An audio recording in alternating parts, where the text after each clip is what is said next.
Now that I've put the standards into kid-friendly language, what I want to do is work backward from the assessment. And again, by doing so, that will help me determine the building blocks needed to get the kids to reach these understandings.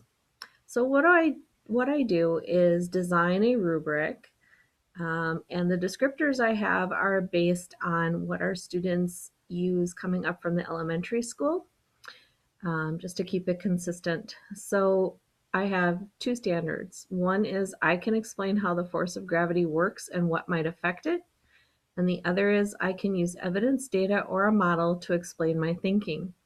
What this does is it helps me focus on the what, so the content, versus the how or the action. So what I want them to be able to do, and by doing those things, what do I want them to understand?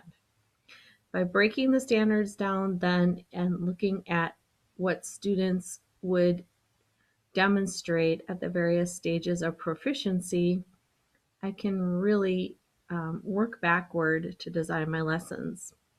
The other thing too, by focusing on the assessment first, I can take a look at what are going to be some of the major components.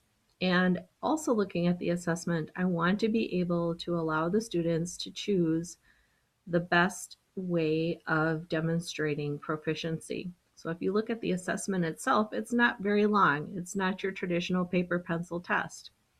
The first part is how can I show my understanding of gravity? And the students would look at the rubric to see what's entailed in all of that. So then they would make a decision as to what they're going to do. And are they going to work alone or with a partner? And then what is their plan? Get them thinking and planning together. So by working backward, it really helps me then build the rest of the module, which I will show you next.